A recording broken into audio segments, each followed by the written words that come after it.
야, 거기 동작 그만. 너 지금 그게 군인이야? 어디 술집 마담이 군복 코스프레하고 온 거 아니야? 경기도 파주시 문산읍, 살을 애는 듯한 칼바람이 부는 야외 전술 훈련장 한복판에서 찢어지는 듯한 고성이 터져 나왔다. 훈련에 열중하던 수십 명의 병사들이 일제히 동작을 멈추고 소리난 쪽을 쳐다봤다. 흙먼지가 자욱하게 날리는 연병장 단상 아래 빳빳하게 날이 선 전투복을 입은 한 여군 중위가 서 있었다. 그리고 그 앞에는 배가 불룩하게 튀어나온 소령 계급장의 남자가 삿대질을 해대며 침을 튀기고 있었다. 그는 이 부대의 작전장교 박철우 소령이었다. 죄송합니다. 시정하겠습니다. 중위 계급장을 단 여군 이하윤은 감정 없는 목소리로 짧게 대답했다. 하지만 그녀의 차분함이 도리어 박소령의 화를 돋운 듯 했다. 박소령은 짝다리를 짚은 채 삐딱한 시선으로 하윤을 위아래로 훑어보았다. 그 눈빛에는 노골적인 성희롱과 무시가 끈적하게 묻어 있었다. 죄송하면 다야? 시정하면 끝이냐고. 내가 이래서 여자는 훈련장에 들이기 싫다고 했잖아. 재수없게 여자가 들어와서 훈련 분위기나 망치고 말이야. 야, 너 솔직히 말해봐. 임관할 때 체력 검정 제대로 하긴 했어? 어디서 백 쓰고 들어온 거 아니야? 피부 하얀 것 좀 봐라. 여기가 군대야, 피부관리실이야? 박소령의 입에서 나오는 말은 지휘관으로서의 훈계가 아니었다. 그것은 듣는 사람의 인격을 짓밟는 명백한 폭언이었다. 주변에 있던 부사관들과 병사들의 얼굴이 찌푸려졌다. 아무리 상급 잘하지만 이건 도를 넘어도 한참 넘은 처사였다. 하지만 감히 소령에게 말대꾸를 할 수 있는 사람은 이 자리에 아무도 없었다. 오직 거친 바람 소리만이 휑한 훈련장을 감돌 뿐이었다. 이하윤은 모자 챙 아래로 번뜩이는 눈빛을 숨기며 입술을 굳게 다물었다. 그녀가 달고 있는 위장용 중위 계급장이 아니었다면 당장이라도 저 비열한 주둥이를 군법으로 다스렸을 것이다. 하지만 지금은 때가 아니었다. 그녀는 이 부대의 썩어빠진 실태를 눈으로 직접 확인하기 위해 신분을 숨기고 잠입한 상태였다. 오늘 오후에 있을 사단장 이취임식. 그 자리야말로 그녀가 누구인지 밝힐 무대였다. 뭐라고 말이라도 좀 해보시지. 벙어리야? 아님 내가 우스워? 중이 나부랭이가 소령이 말하는데 눈을 똑바로 뜨고 쳐다봐. 박소령은 하윤이 대꾸하지 않자 기세가 등등해져 한 걸음 더 다가왔다. 그의 입에서 역한 담배 냄새가 확 풍겼다. 그는 들고 있던 지휘봉으로 하윤의 어깨를 툭툭 건드렸다. 톡톡톡. 그것은 명백한 신체적 접촉이자 불쾌한 도발이었다. 자세 똑바로 안 해? 여군이라고 봐줄 줄 알았나 본데 내 사전에 그런 거 없어. 너 같은 애들이 군대 물 흐리는 주범이야. 행정반에 앉아서 커피나 타고 엉덩이나 흔들 줄 알지 현장에서 구르는 우리 같은 진짜 군인들 심정을 알기나 하겠냐고.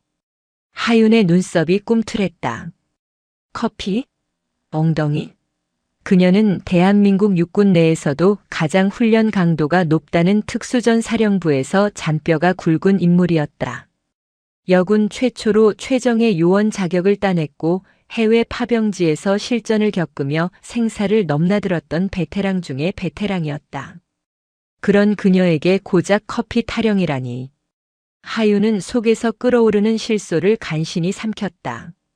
박소령님, 말씀이 지나치십니다. 하윤이 낮지만 뼈가 있는 목소리로 말했다. 예상치 못한 반격에 박소령의 눈이 휘둥그레졌다. 감히 중위 따위가 소령의 말에 토를 달았다는 사실을 믿을 수 없다는 표정이었다. 뭐? 지나쳐? 야, 너 지금 나 가르치냐? 하극상이 뭔지 몸으로 좀 배워야 정신을 차리겠어. 어디서 배워먹은 버르장머리야. 박소령의 얼굴이 시뻘겋게 달아올랐다. 그는 주변의 시선을 의식한 듯 목소리를 더욱 높였다. 훈련장에 있던 병사들은 숨조차 제대로 쉬지 못하고 얼어붙어 있었다. 그때였다. 저 멀리서 대대장이 급하게 달려오는 모습이 보였다. 박소령, 지금 뭐 하는 거야? 대대장의 고함에 박소령이 흠칫 놀라며 뒤를 돌아보았다. 하지만 그의 표정은 여전히 억울하다는 듯 일그러져 있었다. 대대장님, 아니 새로 전입 왔다는 이중희가 군기가 완전히 빠져가지고 말입니다. 제가 교육 좀 시키고 있었습니다. 훈련 준비 상태도 엉망이고 아주 개념이 없습니다. 박소령은 뻔뻔하게 거짓말을 늘어놓으며 하윤을 손가락질했다. 대대장은 난처한 표정으로 하윤과 박소령을 번갈아 보았다. 오늘 오후에 신임 사단장 취임식이 예정되어 있어 부대 전체가 초긴장 상태인데 하필이면 이 타이밍에 소란을 피우는 박소령이 원망스러운 눈치였다. 그만해, 그만. 지금 사단장님 오실 시간 다 됐어. 전 병력 강당 집합 준비하고 간부들은 정복으로 환복해. 박소령 자네도 얼른 들어가서 옷 갈아입어. 쓸데없는 짓 하지 말고. 대대장의 호통에 박소령은 씩씩거리며 하윤을 노려보았다. 그는 마지막까지 비아냥거림을 멈추지 않았다. 운 좋은 줄 알아라. 오늘 행사만 아니었으면 너는 나한테 죽었어. 이따 취임식 끝나고 보자. 내 방으로 튀어와. 군인 정신이 뭔지 아주 뼈저리게 느끼게 해줄 테니까. 알겠나, 김마담? 박소령은 바닥에 가래침을 칵 뱉고는 어깨로 하윤을 퍽 치고 지나갔다. 그의 뒷모습을 바라보는 하윤의 눈빛이 차갑게 가라앉았다. 그녀는 흙탕물이 튄 전투화 코를 내려다보았다. 박소령이 뱉은 침과 그가 퍼부은 모욕적인 언사들이 그녀의 머릿속에 또렷하게 각인되었다. 박철우 소령. 김마담이라고 했나? 하윤은 작게 중얼거렸다. 그녀는 주머니 속에 있던 스마트폰을 꺼내 짧은 메시지를 전송했다. 수신이는 그녀의 오랜 친구이자 법무법인 정의의 대표 변호사 한재희였다. 준비해. 먹잇감이 아주 싱싱해. 제 발로 걸어 들어왔어. 답장은 1분도 채 되지 않아 도착했다. 안 그래도 기다리고 있었어. 증거는 확보했지? 오늘 저녁 뉴스 헤드라인은 우리가 접수한다. 기대할게, 사단장님. 하윤의 입가에 서늘한 미소가 번졌다. 훈련장에 불어오는 바람이 더욱 거세졌다. 하지만 그녀는 추위를 느낄 새가 없었다. 이제 곧 시작될 연극의 2막, 아니 진짜 본막을 준비해야 했기 때문이었다. 그녀는 흙먼지를 털어내지 않은 채 묵묵히 막사 쪽으로 발걸음을 옮겼다. 병사들은 그녀의 뒷모습을 보며 수군거렸다. 야, 저 신임 중위님 진짜 큰일 난 거 아니냐? 박소령 저 인간 한 번 찍으면 끝까지 괴롭히는데. 그러게 말입니다. 아까 보니까 표정이 장난 아니던데. 불쌍해서 어쩌냐. 전입 오자마자 지옥을 보겠네. 병사들의 걱정 어린 시선을 뒤로하고 하윤은 대대 건물 안으로 들어섰다. 복도에는 취임식 준비로 분주한 간부들이 오가고 있었다.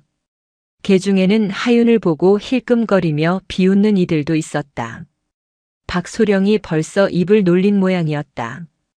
여자가 들어와서 분위기 망친다는 헛소문은 쥐새끼처럼 빠르게 퍼져나가고 있었다. 하윤은 자신에게 배정된 임시 숙소로 들어와 문을 잠갔다. 거울 속에 비친 자신의 모습은 흙먼지를 뒤집어 쓴 초라한 중이 그 자체였다. 그녀는 천천히 상의 단추를 풀었다. 중위 계급장이 달린 전투복 상의가 바닥으로 툭 떨어졌다. 그 아래 관물대 깊숙한 곳에 보관되어 있던 정복 가방을 꺼냈다. 지퍼를 열자 묵직한 위험이 느껴지는 짙은 녹색의 정복이 모습을 드러냈다. 그리고 그 어깨 견장에는 은색으로 빛나는 별 2개, 소장 계급장이 서늘하게 빛나고 있었다. 박철우 소령. 당신이 그토록 강조하던 진짜 군인의 맛을 보여주지. 그녀는 익숙한 손놀림으로 정복을 갖춰 입었다. 매무새를 다듬고 정모를 눌러쓰자 조금 전 훈련장에서 모욕을 당하던 힘없는 여군의 모습은 온데간데 없었다. 거울 속에는 수만 명의 병력을 지휘하는 제1보병사단장 이하윤 장군만이 서 있을 뿐이었다. 같은 시각 대대작전과 사무실. 박철우 소령은 정복으로 갈아입으며 옆자리에 앉은 김대위에게 낄낄거리고 있었다. 야, 김대위. 아까 봤냐? 내가 그 신임 쏘가리 길을 확 꺾어놨어. 여자가 어디서 눈을 치켜뜨고 말이야. 요즘 애들은 기본이 안 되어 있어. 아, 보셨습니까? 박소령님 카리스마에 아주 얼어붙던데요. 근데 그러다가 사단 감찰이라도 나오면 어쩌시려고 그러십니까? 요즘 분위기 살벌합니다. 감찰? 웃기지 마라. 내 동기가 지금 군단 감찰과에 있어. 무슨 일 생기면 다 알아서 덮어주게 되어 있다고. 그리고 신임 사단장? 여자라며? 여자가 별 달아봤자지. 현장을 알기나 하겠어? 와서 얼굴이나 비추고 사진이나 찍다가 가겠지. 여자는 그저 집에서 애나 보는 게 맞아. 박소령은 거울을 보며 넥타이를 매만졌다. 자신의 미래가 어떻게 될지 꿈에도 모른 채 그는 콧노래까지 흥얼거리고 있었다. 오늘 취임식 끝나면 회식이나 하자고. 그 신임 중이 불러서 술이나 한 잔 따르라고 해야겠어. 군 생활 편하게 하려면 줄을 잘 서야 한다는 걸 가르쳐 줘야지. 그는 음흉한 미소를 지으며 사무실을 나섰다. 밖에서는 강당에 집합하라는 방송이 울려 퍼지고 있었다. 하늘은 잿빛으로 흐렸지만 박소령의 기분만큼은 쾌청했다. 아니, 쾌청하다고 착각하고 있었다. 곧 들이닥칠 쓰나미를 전혀 감지하지 못한 채 말이다. 오후 2시. 연병장이 아닌 대강당으로 장소가 변경되었다는 방송이 나왔다. 갑작스러운 한파로 인해 실내에서 취임식을 진행하라는 상부의 지시였다.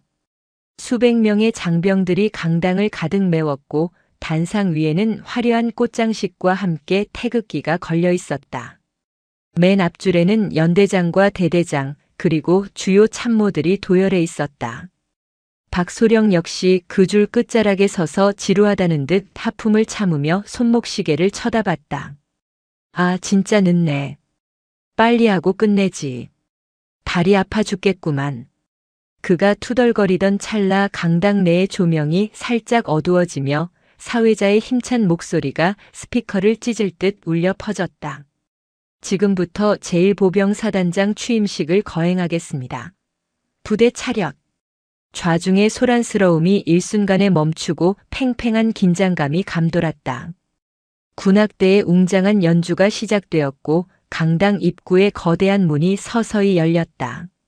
모든 이들의 시선이 문 쪽으로 쏠렸다. 박소령도 흘긋 고개를 돌려 입구를 바라보았다. 어떤 아줌마가 들어오나 보자. 그는 속으로 비웃음을 흘리며 들어오는 인물을 확인했다. 그리고 그 순간 박소령의 눈동자가 지진이라도 난 듯 격렬하게 흔들리기 시작했다. 입구로 들어서는 인물은 키가 크고 날카로운 인상의 여군이었다. 잘 다려진 정복, 가슴에 달린 수많은 약장들, 그리고 무엇보다 양쪽 어깨에서 번쩍이는 은색의 별 2개. 그 위압감은 실로 대단했다. 하지만 박소령을 경악하게 만든 건 계급장이 아니었다. 저 얼굴, 저 차가운 눈빛. 불과 몇 시간 전 흙먼지 날리는 훈련장에서 자신이 삿대질을 해대며 술집 마담 커피나 타라고 모욕했던 그 신임 중위. 그녀가 바로 신임 사단장이었다. 박소령의 입에서 바람 빠지는 소리가 새어나왔다. 다리에 힘이 풀려 휘청거렸다. 옆에 서 있던 김대위가 그를 부축하며 작게 속삭였다. 소령님, 왜 그러십니까? 어디 편찮으십니까? 안색이 흑빛입니다. 김대위의 말은 박소령의 귀에 들어오지 않았다. 그의 머릿속은 하얗게 타버린 재처럼 변해버렸다. 단상을 향해 또각또각 걸어가는 사단장 이하윤의 구두 소리가 마치 자신의 목을 조여오는 카운트다운 소리처럼 들렸다. 하윤은 단상 위로 올라가 지휘봉을 탁 내려놓고 천천히 고개를 돌려 간부들이 서 있는 곳을 응시했다. 그녀의 시선이 정확히 박철우 소령에게 꽂혔다.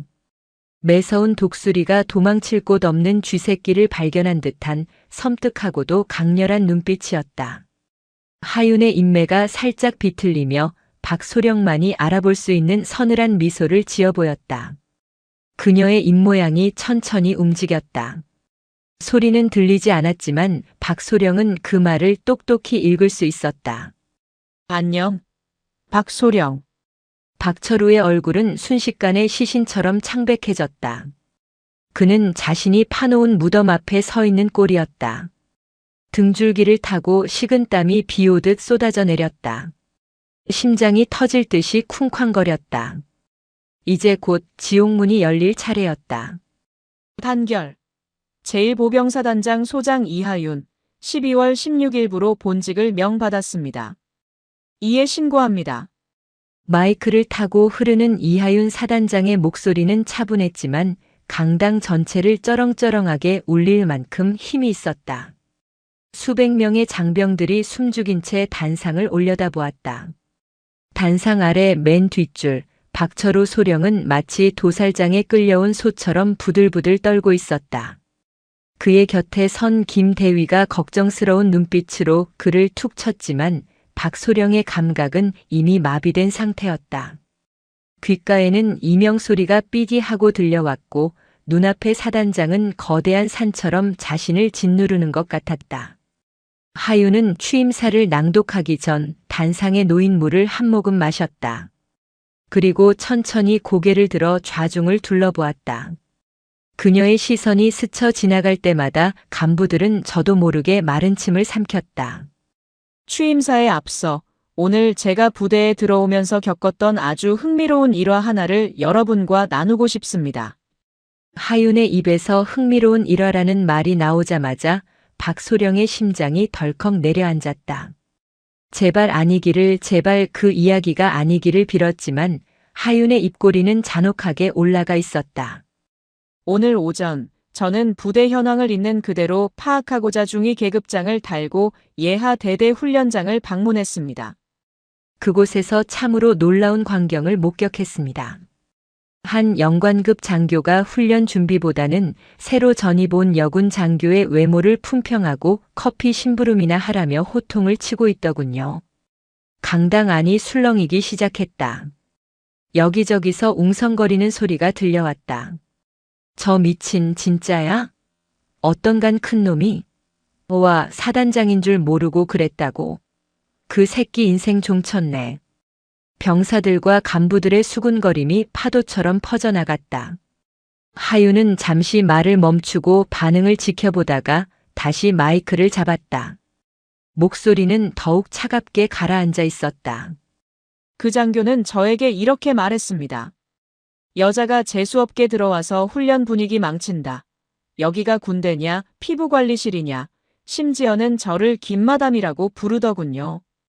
김마담이라는 단어가 나오자마자 강당 안은 찬물을 끼얹은 듯 조용해졌다. 그리고 모든 시선이 누군가를 찾기 위해 두리번거렸다. 박철우 소령은 고개를 푹 숙인 채 식은 땀을 비오듯 쏟아내고 있었다. 다리 사이가 축축해지는 기분마저 들었다. 당장이라도 땅이 갈라져서 그 속으로 숨고 싶은 심정이었다. 하윤은 박소령이 서 있는 쪽을 뚫어지게 응시하며 말을 이었다. 제가 묻고 싶습니다. 여러분이 생각하는 군인 정신은 무엇입니까? 계급을 무기 삼아 부하를 짓밟고 성별을 이유로 전우를 모욕하는 것이 여러분이 배운 군인 정신입니까? 저는 그런 썩어빠진 정신 상태를 가진 자는 제 부하로 인정할 수 없습니다. 아니, 군복을 입을 자격조차 없다고 생각합니다. 그녀의 목소리는 분노를 억누르고 있었지만 그 안에 담긴 살기는 명확했다. 앞으로 제 부대에서 갑질, 성차별, 인격 모독 따위의 단어는 존재하지 않을 것입니다. 만약 그런 행위가 적발된다면 지휘 고하를 막론하고 군법이 허용하는 가장 무거운 처벌을 내릴 것입니다. 이것은 경고가 아니라 선전포고입니다. 단결. 하윤이 경례를 올리자 전 병력이 우렁찬 함성으로 화답했다. 하지만 박철우 소령은 경례조차 제대로 할 수 없었다. 손이 덜덜 떨려서 손끝이 관자놀이에 닿지 않았다. 취임식이 끝나고 하윤이 단상을 내려갈 때까지 박소령은 영혼이 빠져나간 사람처럼 멍하니 허공만 응시했다. 행사가 끝나고 장병들이 퇴장하기 시작했다. 박소령은 다리가 풀려 주저앉으려 했다. 그때 말끔한 정복 차림의 소령 한 명이 박철우에게 다가왔다. 사단장 전속부관이었다. 박철우 소령님 되십니까? 부관의 목소리는 사무적이고 딱딱했다. 박소령은 퀭한 눈으로 그를 올려다보았다. 네, 접니다만. 사단장님께서 찾으십니다. 지금 즉시 사단장실로 동행하시죠. 주변에 있던 간부들이 일제히 박소령을 쳐다보았다. 그들의 눈빛은 경멸과 조롱, 그리고 넌 이제 죽었다는 안타까움이 뒤섞여 있었다. 박소령은 도살장에 끌려가는 짐승처럼 비틀거리며 일어섰다. 그의 화려했던 군 생활이 나락으로 떨어지는 순간이었다. 사단 본청 2층, 사단장실 앞 복도는 유난히 길고 차가웠다. 박철우 소령은 문 앞에서 마른 침을 삼켰다. 안에서 인기척은 들리지 않았다. 전속부관이 노크를 하고 문을 열었다. 사단장님, 박철우 소령 데려왔습니다. 들여보내. 짧고 건조한 대답. 박소령은 후들거리는 다리를 이끌고 집무실 안으로 들어갔다. 넓은 집무실 창가에는 하윤이 뒷짐을 지고 서서 연병장을 내려다보고 있었다. 그녀는 박소령이 들어왔는데도 한참 동안 뒤를 돌아보지 않았다. 그 침묵의 시간은 박소령에게 1년과도 같이 느껴졌다. 벽에 걸린 시계 초침 소리만이 째깍째깍 그의 심장을 긁어댔다. 용건이 뭡니까, 박소령? 하윤이 천천히 몸을 돌리며 물었다. 그녀는 정모를 벗어 책상 위에 올려두고 소파에 앉았다. 박소령에게 앉으라는 말은 없었다. 박소령은 차려 자세를 취하려 했지만 몸이 말을 듣지 않아 엉거주춤하게 서 있었다. 사단장님, 죽을 죄를 지었습니다. 저는 정말 꿈에도 몰랐습니다. 사단장님이신 줄 알았다면 제가 감히. 사단장인 줄 알았다면? 하윤이 헛웃음을 터뜨리며 말을 잘랐다. 그녀의 눈매가 날카롭게 휘어졌다. 그게 무슨 뜻이지? 사단장이면 깍듯하게 모시고 힘없는 중이면 밟아도 된다는 뜻인가? 자네의 군인 정신은 상대방의 계급장에 따라 달라지나 보지. 아닙니다. 제 말은 그게 아니라 훈육 차원에서 군기를 잡으려다 보니 말이 좀 거칠게 나갔습니다. 제가 원래 성격이 좀 불같아서. 훈육? 훈련장에서 처음 본 여군 장교에게 마담이라고 부르는 게 자네식 훈육인가? 커피나 타오라고 하는 게 훈육이야? 하윤이 책상을 쾅 내리쳤다. 그 소리에 박소령이 화들짝 놀라 어깨를 움츠렸다. 박철우 소령. 나는 오늘 자네를 사단장이 아니라 대한민국 여군의 한 사람으로서, 그리고 자네보다 먼저 군복을 입은 선배로서 보고 있는 거야. 자네가 오늘 훈련장에서 보여준 태도는 단순한 실수가 아니었어.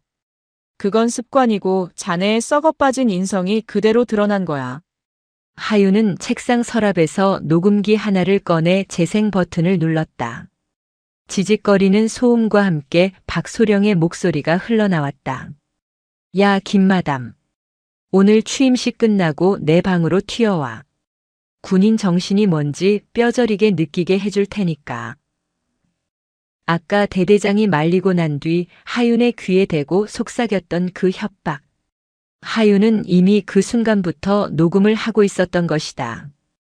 박소령의 얼굴이 흙빛을 넘어 시체처럼 하얗게 질렸다. 에이, 이걸 언제? 자네가 말했지. 내 방으로 튀어오라고. 그래서 내가 자네를 내 방으로 불렀어. 자, 이제 어디 한번 뼈저리게 느껴봐. 군법이 얼마나 무서운지, 그리고 자네가 건드린 사람이 누구인지. 박소령은 털썩 무릎을 꿇었다. 자존심이고 뭐고 따질 때가 아니었다. 사단장님, 한 번만 살려주십시오. 제가 미쳤었습니다. 처자식이 있습니다. 아이가 이제 겨우 초등학교 들어갔습니다. 제발 선처해 주십시오. 그는 바닥에 머리를 찌우며 읍소했다. 눈물인지 콧물인지 모를 액체가 바닥에 떨어졌다. 하지만 하윤의 표정은 미동조차 없었다. 오히려 더 싸늘하게 식어갈 뿐이었다. 처자식, 자네가 훈련장에서 내게 쏟아부은 그 모욕적인 말들을 들었을 때 내 가족들은 어떤 심정이었을까 생각 안 해봤나? 자네가 괴롭혔던 수많은 부하들에게도 가족이 있어. 그들은 자네 때문에 피눈물을 흘렸을 거야. 하윤은 자리에서 일어나 박소령 앞으로 다가갔다. 그리고 굽어보며 낮게 속삭였다. 일어나. 내 집무실 바닥 더럽히지 말고. 사단장님, 나는 사적인 복수는 하지 않아. 다만 공적이고 법적인 절차를 아주 철저하게 밟을 거야. 감찰 조사, 헌병 수사, 그리고 징계위원회까지. 자네가 빠져나갈 구멍은 단 1mm도 없을 거야. 나가. 하윤의 단호한 축객령에 박소령은 비틀거리며 일어섰다. 더 이상 매달려봤자 소용없다는 것을 깨달았다. 그는 붉게 충혈된 눈으로 하윤을 한번 쳐다보고는 도망치듯 사단장실을 빠져나갔다. 복도로 나온 박소령은 거칠게 숨을 몰아쉬었다. 수치심과 공포가 분노로 바뀌고 있었다. 그는 주먹을 꽉 쥐었다.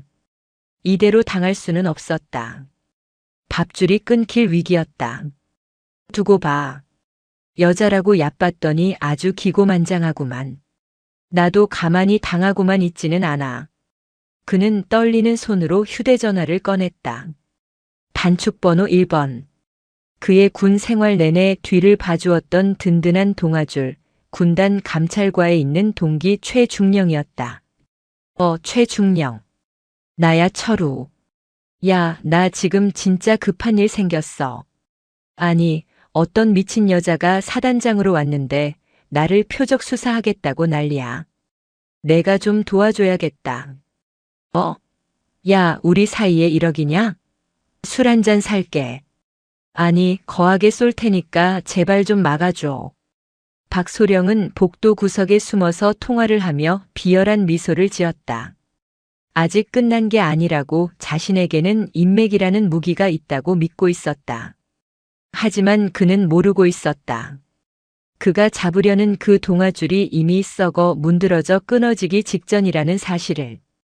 그날 저녁 파주 문산 시내의 한 허름한 횟집. 박철우 소령은 사복으로 갈아입고 소주잔을 기울이고 있었다. 그의 앞에는 1군단 감찰과 소속 최민수 중령이 앉아 있었다. 최 중령은 곤란한 표정으로 회 한 점을 집어먹으며 박소령의 하소연을 듣고 있었다. 야, 철우야. 너 이번엔 진짜 제대로 걸린 것 같다. 신임 사단장 그 여자 보통 내기가 아니래. 육본에서도 독종으로 소문이 자자해. 특전사 시절에는 남자들도 혀를 내둘렀다더라.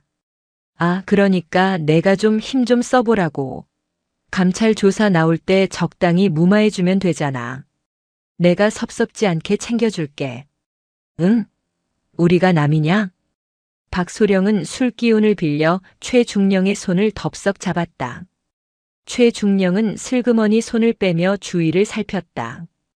야, 목소리 좀 낮춰. 요즘 세상이 어떤 세상인데. 그리고 이번 건은 나도 장담 못해. 사단장이 직접 지시한 건이라 위에서도 예의주시하고 있다고.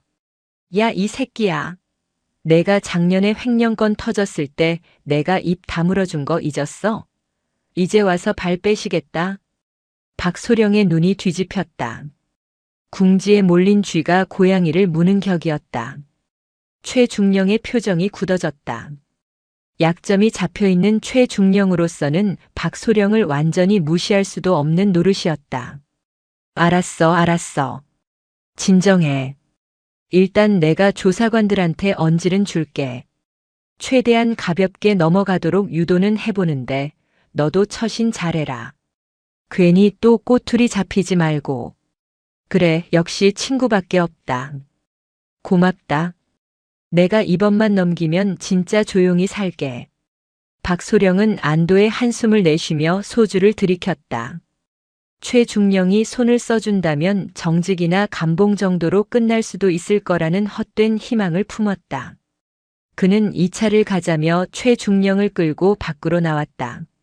하지만 그 시각 사단 본청 등화관제된 사단장실은 대낮처럼 환하게 불이 켜져 있었다. 하윤의 책상 위에는 수십 권의 서류철이 쌓여 있었다. 지난 5년간 박철우 소령이 거쳐간 부대의 부대 운영비 장부, 병력 관리 기록, 그리고 징계 회의록들이었다. 역시 냄새가 난다 했어. 하윤은 서류를 넘기며 차갑게 중얼거렸다. 장부는 엉망이었다. 회식비 이중 청구, 훈련 자재비 횡령, 병사 휴가증 판매 의혹까지. 단순히 인성 문제만 있는 게 아니었다. 박철우 소령은 군대라는 조직에 기생하며 피를 빨아먹는 거머리 같은 존재였다. 똑똑. 노크 소리와 함께 사단 법무참모가 들어왔다. 사단장님 지시하신 대로 과거 피해자들의 진술을 확보 중입니다만 보복을 두려워해서 입을 여는 병사들이 많지 않습니다.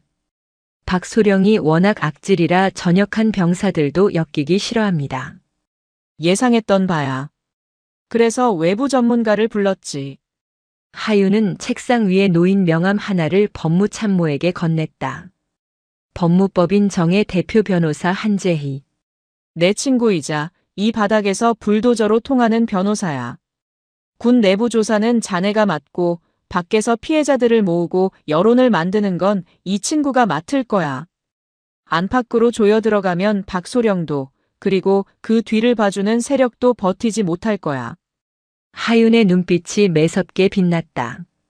그녀는 단순히 박소령 한 명을 잡으려는 게 아니었다. 박소령이 믿고 있는 그 썩은 동아줄인 군단 감찰 라인까지 모조리 뽑아낼 작정이었다. 다음 날 아침 부대 분위기는 살얼음판 같았다.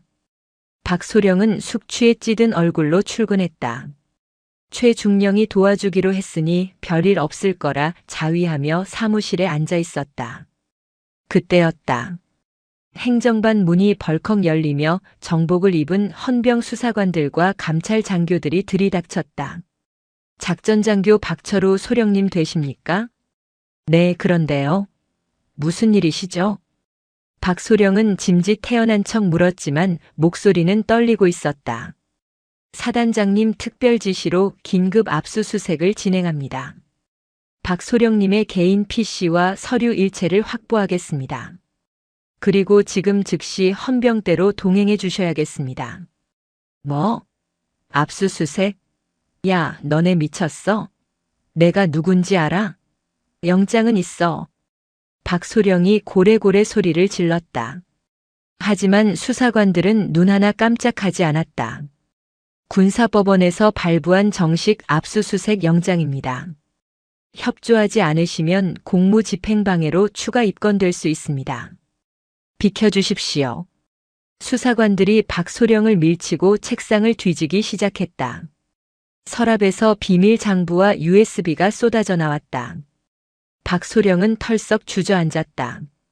최중령에게 전화를 걸려고 휴대폰을 꺼내려 했지만 헌병이 그의 손목을 낚아챘다. 휴대폰도 증거물로 압수합니다. 이거 놔. 이거 놓으라고. 내가 누군 줄 알아. 최중령 불러. 전화하게 해줘. 박소령은 발악했지만 건장한 헌병 2명에게 양팔이 결박된 채 질질 끌려나갔다. 복도에 나와 있던 병사들이 그 모습을 보며 통쾌한 표정으로 수군거렸다. 꼴 좋다. 천하의 박소령이 개처럼 끌려가네. 사단장님 진짜 칼을 뽑으셨나 봐. 속이 다 시원하다. 박소령은 끌려가면서 하윤의 집무실 쪽을 올려다보았다. 창가에 서 있는 하윤의 실루엣이 보였다. 그녀는 무표정한 얼굴로 개미처럼 끌려가는 박소령을 내려다보고 있었다. 한편 파주 문산역 앞 스타벅스. 세련된 정장 차림의 여성이 노트북을 펴놓고 누군가를 기다리고 있었다. 날카로운 눈매와 지적인 분위기, 그녀는 한재희 변호사였다. 잠시 후 쭈뼛거리는 표정의 20대 청년 2명이 카페로 들어왔다. 그들은 박소령에게 가혹행위를 당하고 의병 제대했던 전역자들이었다. 오셨어요? 앉으세요. 커피 한잔 하시죠. 한재희는 따뜻한 미소를 지으며 그들을 맞이했다. 용기 내주셔서 감사합니다. 여러분의 증언이 있으면 박철우 그 인간, 군복 벗기는 건 물론이고 사회에서 매장시킬 수 있어요. 제가 약속할게요. 피해 보상금까지 10원 한 장 안 빼고 다 받아내 드리겠습니다. 한재희가 내민 녹음기를 보며 청년들이 결심한 듯 입을 열었다. 변호사님, 그 사람은 악마였습니다. 저희 부모님 욕까지 하면서 이제 진짜 전쟁이 시작되고 있었다.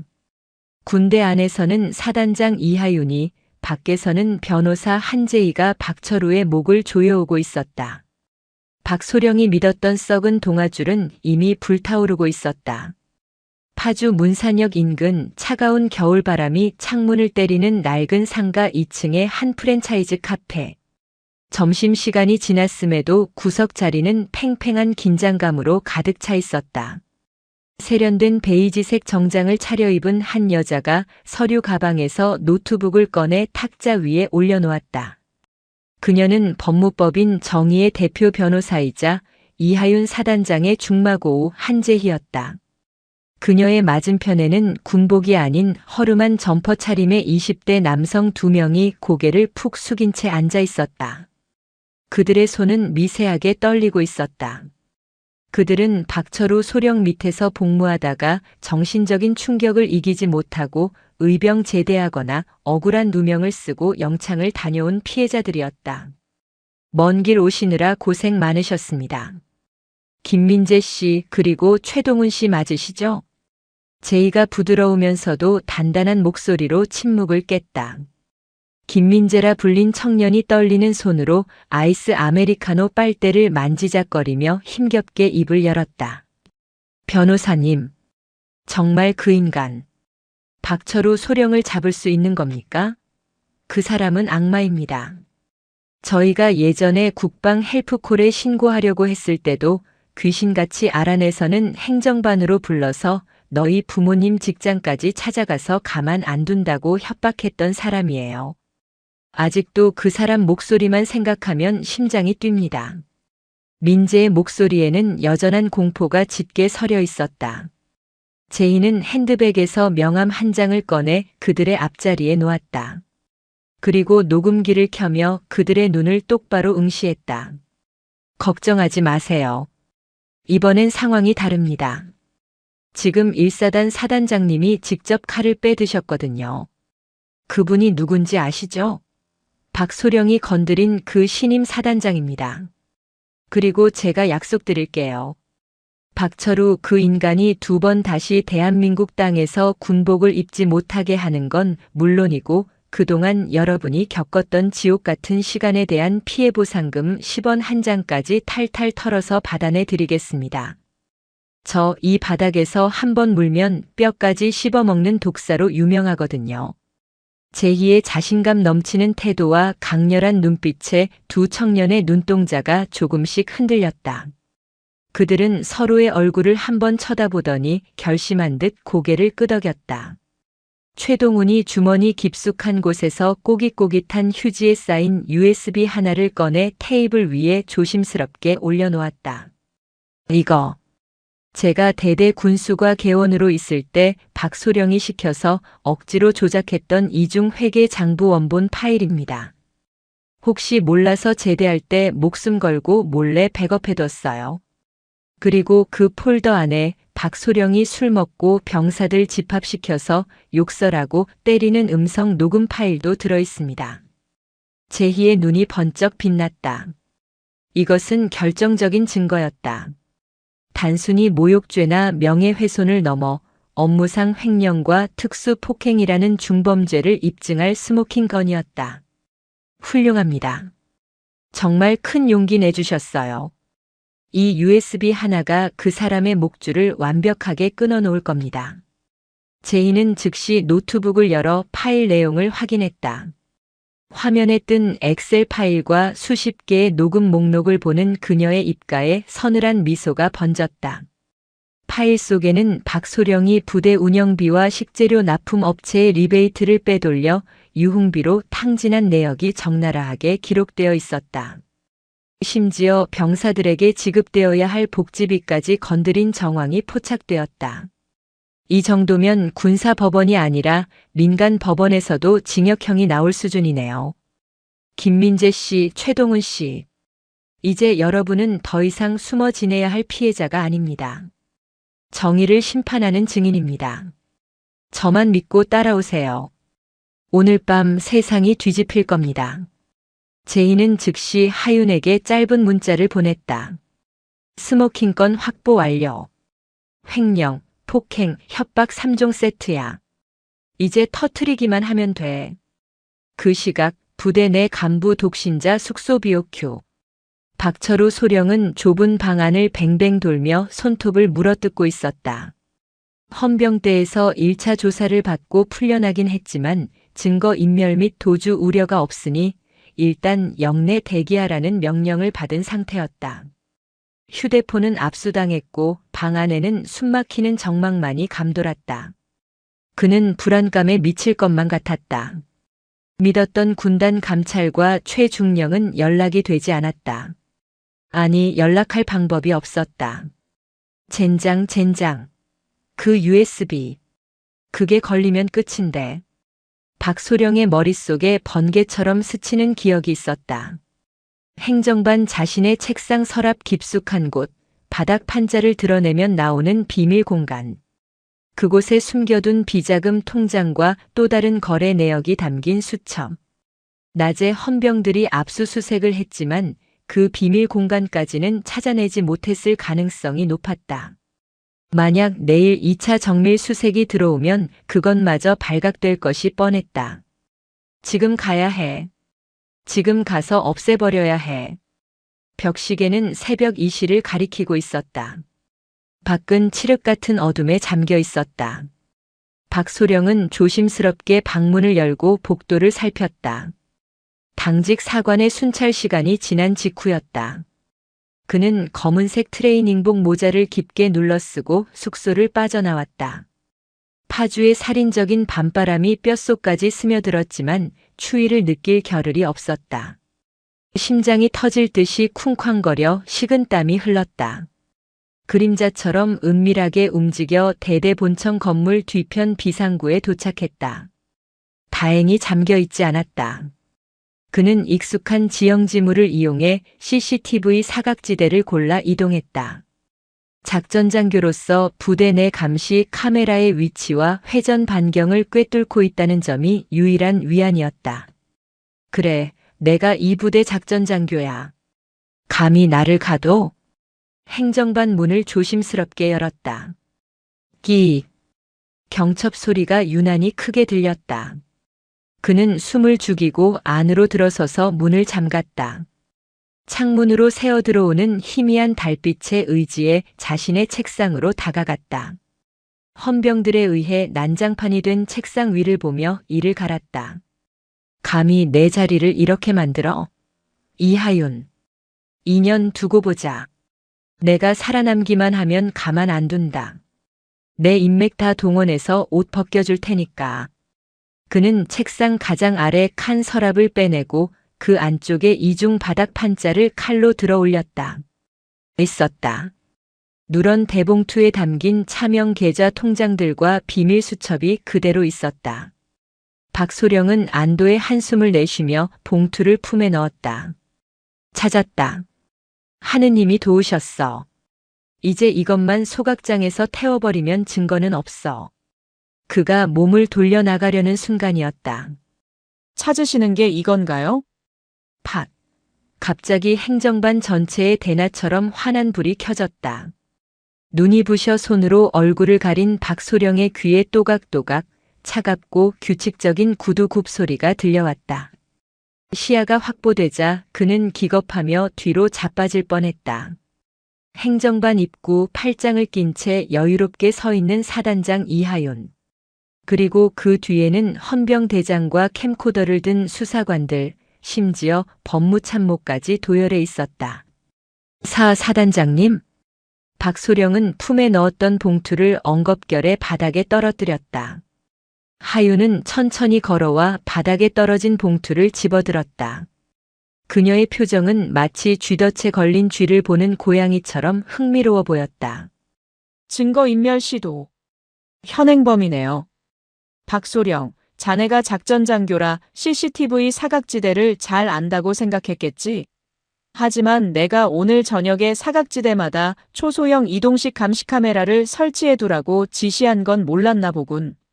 자네가 복도에서부터 기어들어오는 모습, 아주 생중계로 잘 봤어. 하윤은 봉투 안의 내용을 확인하고는 싸늘하게 웃었다. 차명 통장의 비밀 장부라. 헌병들이 못 찾아서 아쉬워했는데 자네가 이렇게 친절하게 찾아주다니 고맙군. 덕분에 수사가 훨씬 수월해지겠어. 스스로 무덤을 아주 깊게 파는구만. 이건 함정입니다. 함정 수사라고요. 내가 내 물건 가지러 온 게 무슨 죄입니까?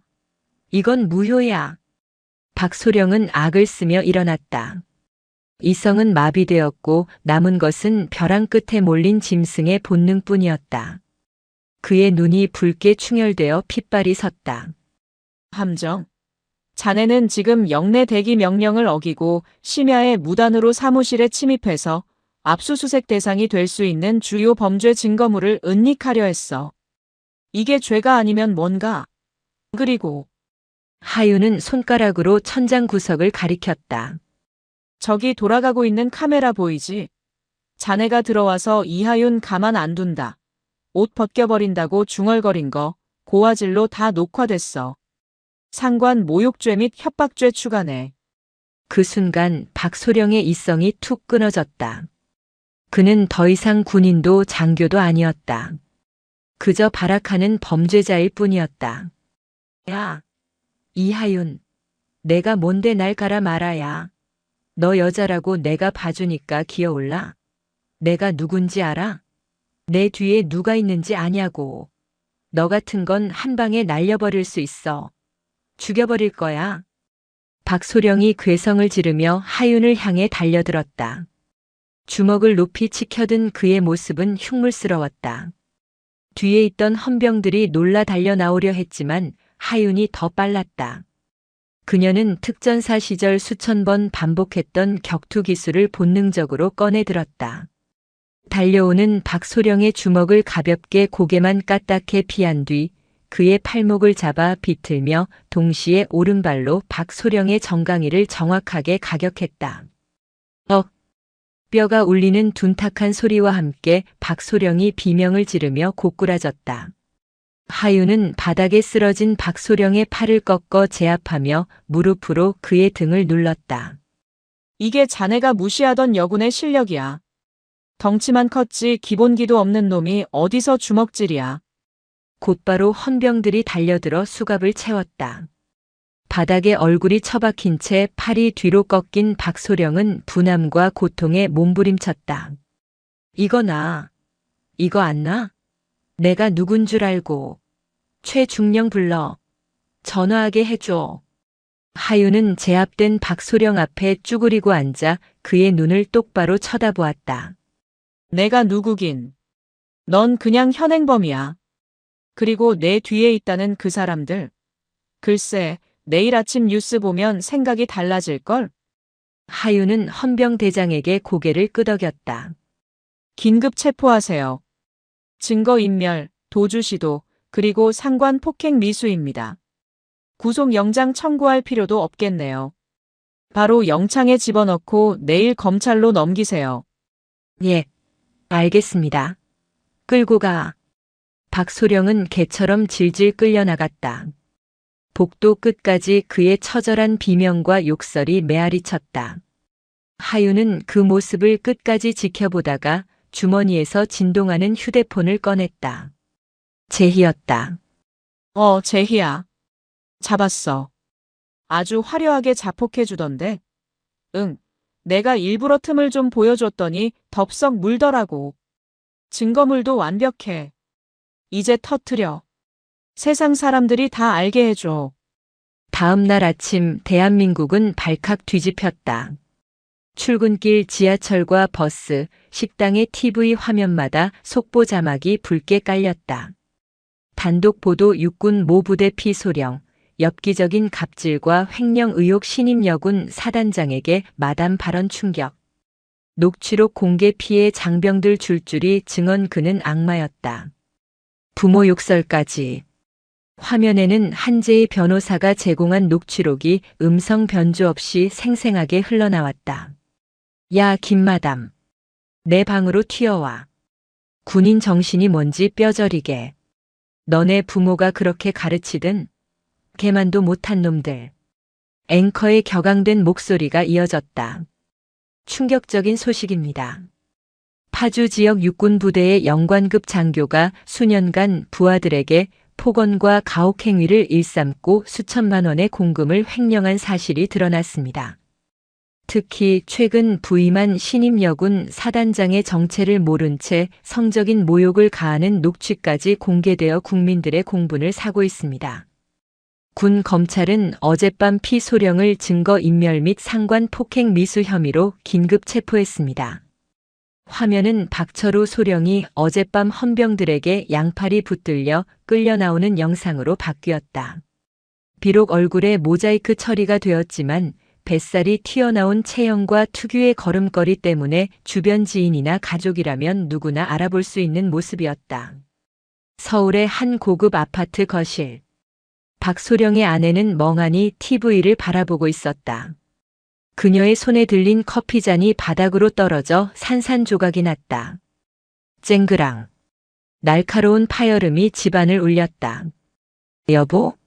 저거. 당신이야? 유치원 갈 준비를 하던 어린 딸이 엄마의 치마자락을 잡으며 물었다. 엄마, 왜 그래? 아빠 TV에 나왔어? 아빠 유명해진 거야? 아내는 황급히 딸의 눈을 가리고 TV 전원을 껐다.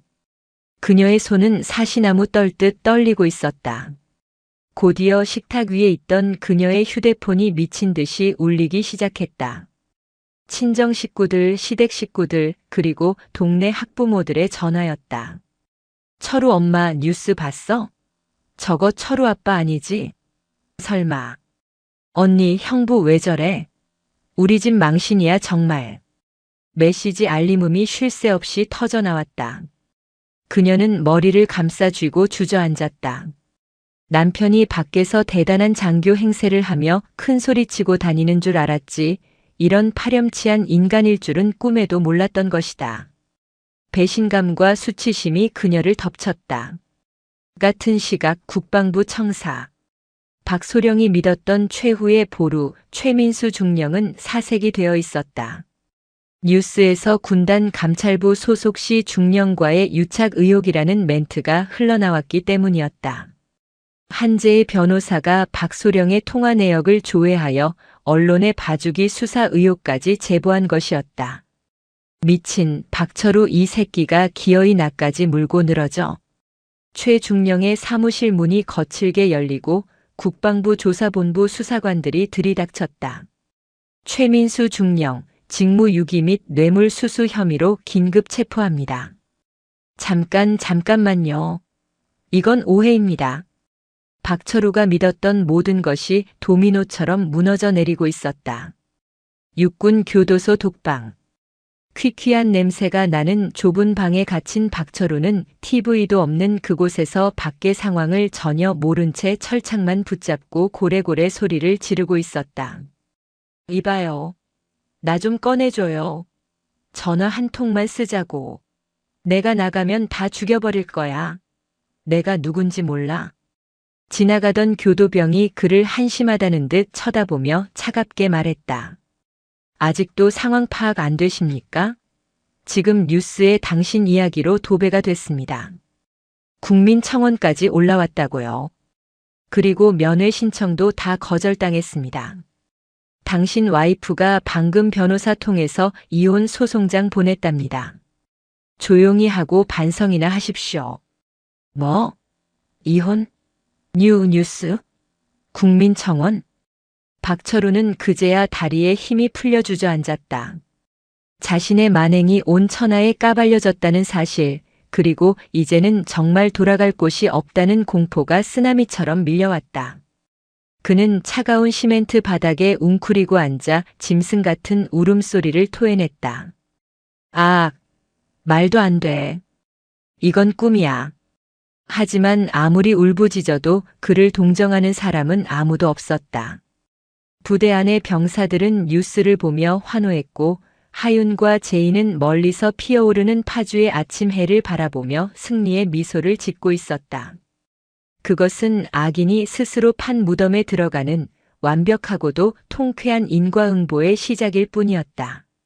경기도 양주시 인근에 위치한 제1군단 보통군사법원. 평소라면 적막했을 법정 앞 복도는 수많은 취재진과 방청객으로 발 디딜 틈이 없었다. 대한민국을 떠들썩하게 만든 갑질 소령 사건의 첫 공판이자 선고 공판이 열리는 날이었다. 법정 문이 열리고 수갑을 찬 채 포승줄에 묶인 박철우가 교도관들에게 이끌려 들어왔다. 불과 며칠 전까지만 해도 빳빳한 전투복을 입고 어깨에 힘을 주던 위풍당당한 모습은 온데간데 없었다. 헝클어진 머리, 며칠간 깎지 못한 수염, 그리고 공포에 질려 퀭한 눈동자. 그는 마치 도살장에 끌려온 짐승처럼 몸을 떨고 있었다. 방청석 맨 앞줄에는 사단장 이하윤과 변호사 한재희가 나란히 앉아 그를 지켜보고 있었다. 박철우는 힐끔 그녀들을 쳐다보다가 하윤의 서늘한 눈빛과 마주치자 화들짝 놀라 고개를 돌렸다. 재판장이 들어오고 엄숙한 분위기 속에서 재판이 시작되었다. 피고인 박철우. 군형법상 상관 모욕, 초병 협박, 직권 남용 및 가혹 행위, 그리고 업무상 횡령 혐의를 모두 인정합니까? 군 판사의 날카로운 질문에 박철우는 입술을 달싹거렸다. 그가 선임한 변호사가 급히 마이크를 잡았다. 재판장님, 피고인은 횡령 혐의에 대해서는 일부 인정하나 상관 모욕과 가혹 행위는 훈육 과정에서 발생한 오해였음을 주장합니다. 또한 피고인이 깊이 반성하고 있으며 부양해야 할 가족이 있다는 점을 참작하여 이해 있습니다. 검사석 옆 피해자 법률 대리인 자격으로 참석한 한재희 변호사가 자리에서 벌떡 일어났다. 그녀의 목소리는 법정 전체를 울릴 만큼 또렷하고 힘이 있었다. 방금 피고인 측 변호인은 훈육이라는 단어를 사용했습니다. 하지만 저희가 제출한 증거 영상과 녹취록을 보셨다면 그것이 훈육이 아닌 일방적인 폭력이자 인격 살인임을 아실 겁니다. 여기 증인을 신청합니다. 재판장의 허가와 함께 증인석 문이 열렸다. 박철우의 안색이 하얗게 질렸다. 들어오는 사람들은 김민재, 최동훈을 비롯해 그에게 괴롭힘을 당했던 전역자와 현역 병사들이었다. 그들은 더 이상 두려움에 떠는 약자가 아니었다. 증인, 피고인에게 당했던 일을 진술해 주십시오. 김민재가 떨리지만 확신에 찬 목소리로 입을 열었다. 박철우 소령은 아니, 저 사람은 악마였습니다. 저희 부모님 직업을 거론하며 너 같은 놈 낳고 미역국은 드셨냐는 말을 서슴지 않았습니다. 회식 자리에서는 술을 마시고 저희 정강이를 군화발로 걷어차는 게 일상이었습니다. 제가 아파서 의무대에 가겠다고 했을 때는 꾀병 부리지 말라며 약 대신 욕을 퍼부었습니다. 증언이 이어질수록 방청석에서는 탄식과 욕설이 터져나왔다. 재판장은 조용히 하라며 법봉을 두드렸지만 장내의 분노는 쉽게 가라앉지 않았다. 결정적으로 법정 스크린에 하윤이 직접 촬영한 행정반 난동 영상이 재생되자 박철우는 고개를 들 수 없었다. 영상 속에서 그는 상관인 사단장에게 주먹을 휘두르며 죽여버리겠다고 소리치고 있었다. 피고인, 저 영상 속의 인물이 본인이 맞습니까? 판사의 질문에 박철우는 기어들어가듯 대답했다. 네, 맞습니다. 상관인 사단장에게 주먹을 휘두른 것이 훈육입니까? 아니면 홧김에 한 실수라고 변명할 겁니까? 박철우는 아무 말도 할 수 없었다. 모든 변명이 통하지 않는다는 것을 깨달았다. 그는 털썩 주저앉아 울먹이기 시작했다. 판사님, 제가 잘못했습니다. 술에 취해서 제정신이 아니었습니다. 한 번만 용서해 주십시오. 제가 군 생활만 15년을 했습니다. 제발 군복만은 벗지 않게 해 주십시오. 그의 비굴한 모습에 하윤은 차가운 냉소를 보냈다. 강자 앞에서는 한없이 비굴하고 약자 앞에서는 잔혹한 전형적인 소인배의 모습이었다. 재판장은 잠시 서류를 검토하더니 단호한 표정으로 판결문을 낭독하기 시작했다. 주문. 피고인 박철우를 징역 5년에 처한다. 또한 군인사법에 의거하여 피고인의 장교 신분을 박탈하며 제적 처리한다. 아울러 횡령한 공금 8,500만 원 전액을 추징한다. 징역 5년? 박철우의 눈이 뒤집혔다. 집행유예 따위는 없었다. 실형이었다. 게다가 불명예 전역으로 퇴직금은 반 토막이 날 것이고 군인연금은 아예 박탈당할 것이었다. 안 돼. 이럴 순 없어. 판사님, 사단장님, 제가 잘못했습니다. 제발. 박철우가 증인석을 넘어 난동을 부리려 하자 교도관들이 달려들어 그를 제압했다. 바닥에 짓눌린 채 끌려나가는 박철우의 비명이 법정을 가득 채웠다. 하윤과 제인은 그 모습을 끝까지 지켜보았다. 그것은 단순한 복수가 아니라 무너진 정의가 바로 세워지는 순간이었다. 판결이 확정된 후 박철우는 국군 교도소에서 민간 교도소로 이송되었다. 파면되었기에 더 이상 군인이 아니었기 때문이었다. 차가운 겨울비가 내리는 날 그는 죄수복을 입고 호송버스에 올랐다. 버스 차창 밖으로 보이는 세상은 그가 알던 세상과 달랐다. 불과 한 달 전만 해도 그는 어깨에 힘을 주고 다니던 소령이었지만 지금은 가슴에 수인 번호 4885를 단 범죄자일 뿐이었다. 교도소 접견실. 유리병 너머로 아내가 찾아왔다. 하지만 그녀의 손에는 사식이나 따뜻한 옷 대신 서류 봉투가 들려 있었다. 도장 찍어. 이혼 서류야. 아내의 목소리는 얼음장처럼 차가웠다. 박철우는 떨리는 손으로 수화기를 잡았다. 여보, 당신마저 이러면 어떡해. 내가 나가서 다시 시작할게. 응? 애 얼굴 좀 보여줘. 다시 시작? 꿈깨. 당신 때문에 우리 집이 어떻게 됐는지 알아? 동네 창피해서 이사 가야 해. 애들이 학교에서 살인자 딸이라고 손가락질 받는다고. 위자료랑 양육비 청구 소송도 같이 걸었으니까 그런 줄 알아. 당신이 숨겨둔 그 비자금 통장 압류 들어갔어. 뭐? 야, 그게 어떤 돈인데? 그건 안 돼. 시끄러워. 당신은 아빠 자격도 남편 자격도 없어. 다시는 우리 앞에 나타나지 마. 아내는 매몰차게 돌아섰다. 박철우가 유리벽을 두드리며 오열했지만 그녀는 뒤도 돌아보지 않았다. 교도관이 다가와 그의 어깨를 거칠게 잡아 끌었다.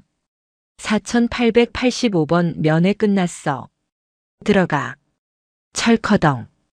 육중한 철문이 닫히고 그는 다시 냄새나는 감방으로 돌아왔다. 8평 남짓한 혼거실. 그곳에는 이미 터줏대감들이 자리를 잡고 있었다.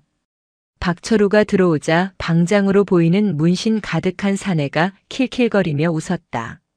어이 신입, 내가 그 유명한 박소령이냐? 뉴스에서 봤다. 여군한테 갑질하다가 털린 놈이라며? 대답 안 하냐? 여기가 군대인 줄 알아? 눈 안 깔아? 사내가 던진 플라스틱 물병이 박철우의 이마에 정통으로 맞았다. 과거 병사들에게 했던 짓을 이제는 자신이 당하고 있었다. 박철우는 주먹을 쥐었지만 주변에 둘러선 건장한 사내들의 위협적인 눈빛에 기가 눌려 고개를 숙일 수밖에 없었다. 죄송합니다. 죄송하면 다야. 가서 변기나 닦아. 냄새나니까 아주 광이 나게 닦아라. 아, 그리고 커피 좀 타와봐. 너 커피 타는 거 좋아한다며? 마담처럼 잘 타보라고. 방 안의 재소자들이 와글와글 웃음을 터뜨렸다. 마담. 하윤에게 던졌던 그 모욕적인 단어가 부메랑이 되어 그에게 돌아왔다. 박철우는 굴욕감에 입술을 깨물며 화장실로 향했다. 변기소를 잡은 그의 손 위로 뜨거운 눈물이 뚝뚝 떨어졌다. 화려했던 장교의 삶은 끝났다. 남은 것은 5년이라는 긴 수감 생활과 출소 후에도 꼬리표처럼 따라다닐 성범죄자 및 전과자라는 낙인뿐이었다. 그는 차가운 변기통을 붙잡고 꺽꺽거리며 울었다. 하지만 그 눈물은 반성의 눈물이 아닌 자신의 처지에 대한 신세 한탄일 뿐이었다. 그는 철저하게 그리고 완벽하게 파멸했다. 한편 부대 밖 세상에서는 한재희 변호사의 집행 절차가 자비 없이 진행되고 있었다. 박철우 명의로 된 아파트와 차량은 경매로 넘어갔고 그 돈은 피해 병사들의 피해 보상금으로 지급되었다. 김민재와 최동우는 통장에 입금된 보상금을 확인하며 서로를 끌어안고 울었다. 돈 때문이 아니었다. 자신들의 고통이 인정받았다는 사실, 그리고 정의가 살아있다는 안도감 때문이었다. 혹독했던 겨울이 지나고 파주 문산읍에도 따스한 봄 기운이 찾아왔다. 1사단 연병장 주변에는 벚꽃이 흐드러지게 피어 있었다. 박철우라는 암적인 존재가 사라진 부대는 몰라보게 달라져 있었다. 병사들의 표정은 밝아졌고 훈련장에서는 강압적인 고성 대신 힘찬 기합 소리와 웃음소리가 들려왔다. 이하윤 사단장은 지휘관 차량을 타고 부대를 순시하고 있었다. 창문을 내리자 봄바람과 함께 병사들의 경례 소리가 들어왔다. 단결. 사단장님 안녕하십니까? 작업을 하던 병사들이 진심을 담아 경례를 올렸다. 과거에는 사단장이 나타나면 도망가기 바빴던 병사들이었지만 이제는 그녀를 진정한 리더로 따르고 있었다. 그녀는 차에서 내려 병사들에게 다가갔다.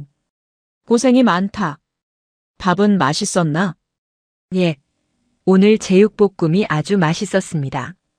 일병의 씩씩한 대답에 하윤이 미소를 지으며 그의 어깨를 두드려 주었다. 그래, 잘 먹고 건강해야 나라를 지키지. 필요한 거 있으면 언제든 말해. 내 방문은 항상 열려 있으니까. 그녀는 더 이상 권위적인 장군이 아니었다. 부하를 지키는 방패이자 그들의 목소리를 듣는 진정한 지휘관이었다. 순시를 마친 하윤은 사복으로 갈아입고 부대 근처 임진각 평화누리 공원으로 향했다. 그곳에는 그녀의 영원한 우군 한재희가 기다리고 있었다. 제이는 탁 트인 잔디 언덕이 보이는 카페 테라스에 앉아 있었다. 어이, 이 장군님. 여기야. 제이가 손을 흔들었다. 하윤은 맞은편에 앉으며 한숨을 내쉬었다. 오래 기다렸지? 봄이라 그런가 부대에 챙길 게 많네. 아니, 나도 방금 왔어. 자, 선물. 제이가 쇼핑백 하나를 내밀었다. 그 안에는 고급 만년필 세트가 들어있었다. 이게 뭐야? 축하 선물. 너 이번에 국방부 장관 표창 받는다며? 병영 문화혁신 유공. 뉴스에도 났더라. 이제 진짜 스타 사단장이네. 너야말로 법무부 장관상 받는다면서. 공익인권 변호사상. 우리 둘 다 상복 터졌네. 두 사람은 마주보고 웃음을 터뜨렸다. 탁자 위에는 시원한 사이다 2잔이 놓여 있었다. 탄산 기포가 보글보글 올라오는 모습이 마치 그들의 속을 대변해주는 것 같았다. 생각해보면 박철우 그 인간 덕분에 우리가 이렇게 상도 받고 부대도 깨끗해진 거 아니야?